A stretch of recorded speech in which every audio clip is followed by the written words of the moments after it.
Welcome back to my Fire Emblem 6 PME run.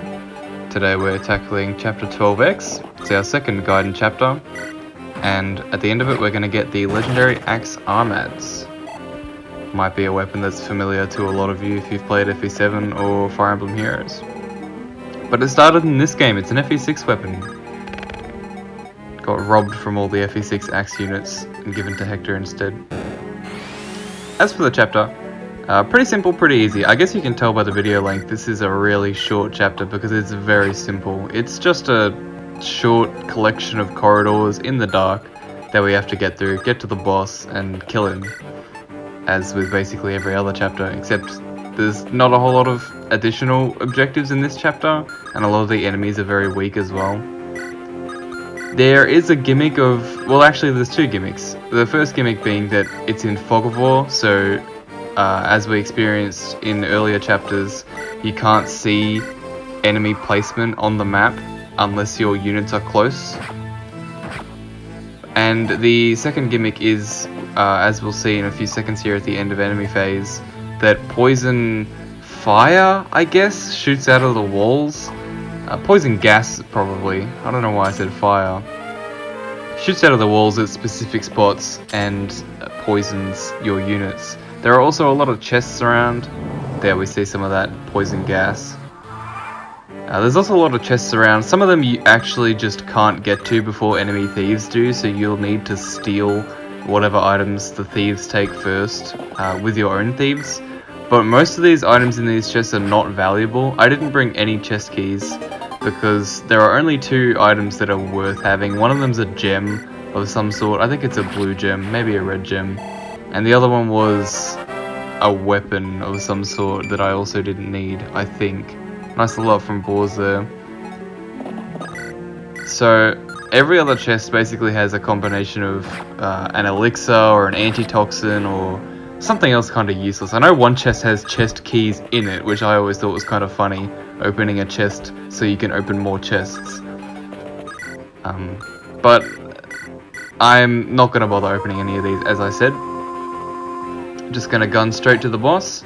As for the enemies on the map, not challenging at all. These bandits are obviously just fodder for us. There's a few thieves which do no damage to anybody ever. Really simple chapter, honestly. I suppose I should mention that this is the first chapter in a long time, maybe ever, that we haven't been able to bring Saul.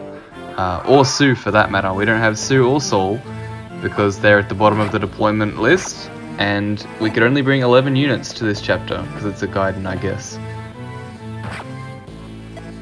Which is, makes it a good thing that we promoted Lilina a while ago. I could have saved Lilina's promotion until the end of last chapter. She probably could have capped and gotten to level 20, because this is the first chapter that I actually needed a second healer. But I don't regret it. Lilina's performing really well as a sage so far. I don't think she needed those extra levels. And I'm doing my best here to actually get some kills with Boars since I'm being forced to bring him and most of the enemies here are axe units. He's doing surprisingly well. Speaking of doing surprisingly well, Wolt isn't. Just missed that hit there. Thanks, Wolt. I don't think I'll ever get tired of bullying Wolt. Such a bad unit. I have the perfect amount of units here to take care of all these enemies that I've got in this little corner. And the damage numbers leave me in the perfect position to get some kills with some units that otherwise wouldn't see much action. Got a kill with Roy there. I got some kills with Boars and other units as well. Ward. But hey, there's really not much to say about this chapter. I'm sorry if my commentary is lacking, but I'm struggling to think of things to even say. The boss is somewhat scary, I guess, but because he's a boss, you know, he doesn't move, so you can tackle him in any way you want. You should have sufficiently deadly weaponry at this point, killer weapons and all the rest, promoted units. Just not a whole lot to say. The gimmick of this map, much like the fire tiles we saw in the first Gaiden chapter, are really non-threatening because you can see where they come from, and much like the fire tiles, They are completely random in when they activate. So just don't stand in front of the gas, I guess. I really don't know what they were going for with it. It's not threatening at all. And also that bandit had 0 hit on Roy there. Just thought I'd point that out. Kind of funny. Axes are good.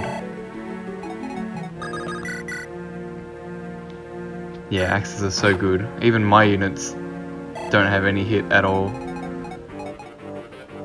Can only wait with anticipation for when I get yet another axe unit to use soon.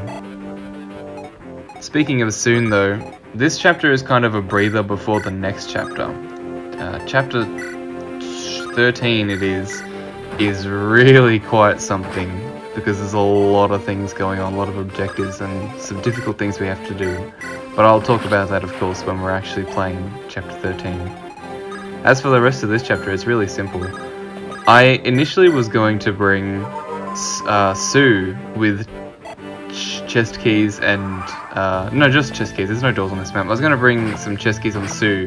I think I actually put them on her, but then I forgot that I wasn't actually able to deploy her, and I forgot to put those chest keys on anybody else. So we're not going to get those 2 items I talked about earlier that are actually decent, and they would have been quite out of the way anyway.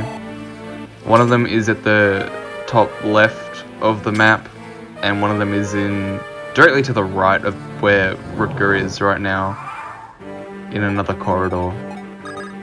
But at the end of the day, we didn't lose much. We already have a decent amount of gold, and we're pretty well stocked up on weaponry. I decided not to attack that guy with Rutger straight away because he has some crit on Rutger. I opted to just make it so I one-hit KO him instead. I don't want to risk it.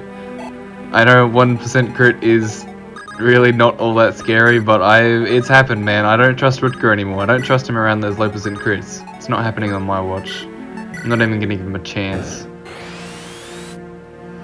I did bring some torches into this map on Roy and Wolt, just because I thought it might be nice, but I honestly didn't end up needing them a whole lot. The map is so small and the enemies are so non-threatening that I just didn't really feel the need to light up the map too much. Speaking of non-threatening, this Myrmidon does a whole 1 damage to boars, so that's an easy kill. Now that, I was confused by what that attack was at first. That's actually a long-range tome. That's an Eclipse tome from a druid that's hiding up there.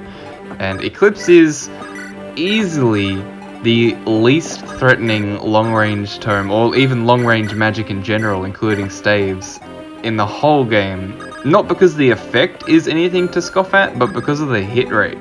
In case you're not aware, Eclipse tomes, if they hit you, will bring you down to 1 HP. So you can see that would be pretty devastating if it hit one of your, say, frontline units in an actual combat situation.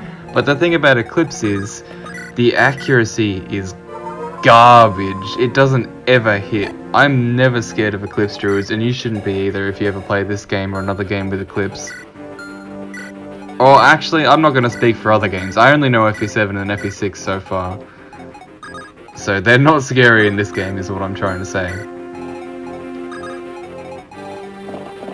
Honestly, it just makes this guy a free kill. He would be a lot scarier if he had a Flux Tome or even a Nosferatu. But because he has the Eclipse equipped, he gets doubled easily and doesn't counterattack. He's going to go for Roy here again, and he's going to miss because Eclipse is bad.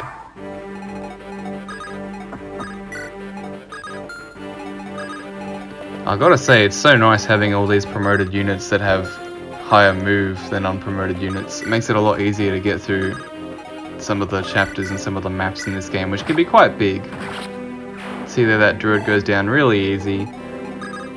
All that's left is an archer between us and the boss. There's actually 2 somewhat scary enemies right next to the boss. One of them is a swordmaster with a killing edge, so you can imagine his crit is really high. And then another one is, I believe, a berserker, but it could just be an unpromoted bandit with a killer axe. No, he has a devil axe, which is not as scary as a killer axe or any sort of critting weapon, but it does have high might. Definitely has the chance to do some damage. But it's an axe, of course. And then the second thing that makes them not as threatening as they'd initially appear is that they don't move. Meaning that if you really wanted to, you could just whittle them down with your long range options if you really didn't want to fight them whatsoever. But the Swordmaster in particular, I'm going to use Boars to kill, just because even with a crit he does very little damage. And as for the Bandit with the Devil Axe there, I'm just going to kill him with Rutger, I think, or maybe Lilina, I don't know, someone who doesn't really care about axe units. Gonna carry Boars all the way up, because I do want that kill with him. I'm trying desperately to use him as much as possible. I didn't think I'd get much of a chance in later chapters to use him. I mean, I rarely do even now. But I've noticed here that they don't move, so I'm preparing to take them on. See, look, that's pretty pathetic from that guy with the Devil Axe. Really not threatening to Rutger at all. Gonna get a Marcus and Lance support. That could actually be useful, considering that they are two of my best frontline units and are often together. But who knows, I don't actually know what the support bonuses do in this game. I haven't bothered to read or check it out because I don't really care about supports for this run. Probably something I should have looked into, and I definitely could have optimized it a bit better, but I really just don't care. At least in this game, I don't think supports matter enough to make them worth stressing over. So you see, this guy couldn't kill Boars even if he tried. Even if he got a crit every time, it would still take him a few rounds to kill Boars. So I feel very safe in just letting Boars handle that guy.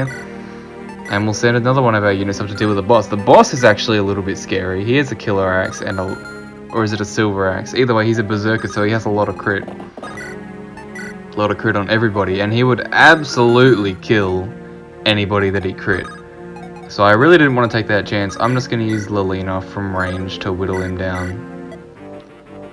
Brilliant boss quote right there. Very intelligent character. So just going to spend a few turns here, rescue dropping Lilina, putting her down again, letting her hit the boss, while Boars deals with the last Swordmaster. The last observable threat to us. I'm sure there are thieves hiding in the dark somewhere else on the map, but I'm gonna let them keep their antitoxins for today, you know? I'm feeling generous. Yeah, this guy's pretty pathetic for a Swordmaster. This is probably the one scenario that Boars is actually a decent unit against Swordmaster Myrmidons. Or is he just a Myrmidon? I can't even tell. He could just be a Myrmidon, I don't know. But either way, he's dead now, so it doesn't matter. It doesn't matter what he was. Lilina's gonna do us a big favor and just miss that, make the map go for an extra turn or two. Well done, Lilina. But that's okay. Map's almost over. At the end, we're gonna get Armads, as I mentioned earlier. I'm not using any of the legendary weapons so far, and the reason for that is, you're gonna have to forgive me, it's because I'm dumb. I don't actually know if you can get the true ending to the game if the legendary weapons are damaged, or if you don't get the ending if they're broken. But either way, I'm not taking any chances, and I'm just gonna not use any of the legendary weapons until we're already in the final stages of the game, and I don't have to worry about keeping them alive anymore. So after we get Armads, we're not gonna see it for a long time.